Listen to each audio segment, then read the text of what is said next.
അങ്ങനെ മൂഷിക സ്ത്രീ വീണ്ടും മൂഷിക സ്ത്രീയായെന്ന് പറഞ്ഞ പോലെ ആണല്ലോടാ നിന്റെ അവസ്ഥ. നിന്നെ കാലിനും വേണ്ടിയോടാ.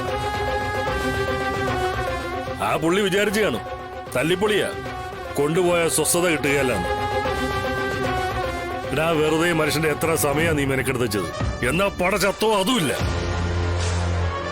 ചാകുമെന്ന് പറഞ്ഞ് ഡോക്ടർ വരെ സന്തോഷിപ്പിച്ചു. അവസാനം പുള്ളിയും കൈമലർത്തി.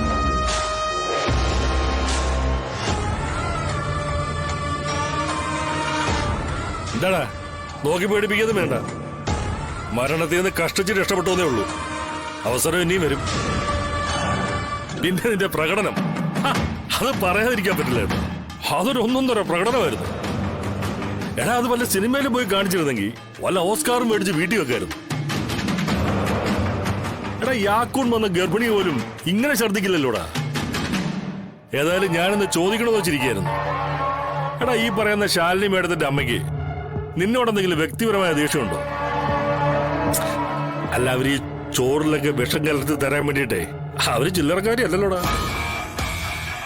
നീ എന്തെങ്കിലും കുരുത്തക്കേട് അവരോട് കാണിച്ചോടാ. അല്ല നിന്നെ ഒന്നും വിശ്വസിക്കാൻ പറ്റില്ലേ? ചന്ദ്രബോസ്,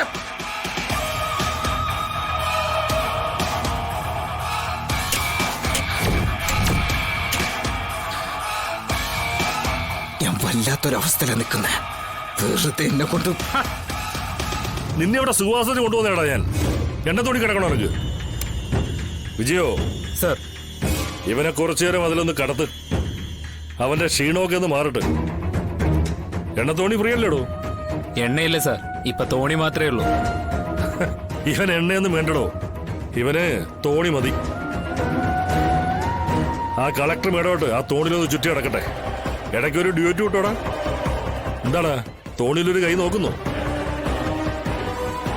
അതിന് പാട്ടുണ്ടോടോ? റിക്കാർഡ് ഇല്ല സാർ. ആ ഇല്ലെങ്കിൽ വേണ്ടോ, ഇവരങ്ങ് പാടിക്കോളൂ. സ്വപ്നം കാണുക. തോണിയിലിങ്ങനെ ആടി ഒലഞ്ഞ് തോണി മറിക്കരുത്. ഞങ്ങളെ കളക്ടർ വീടാനത്തുള്ളതാ. അങ്ങനെ ആടി ഒലഞ്ഞ്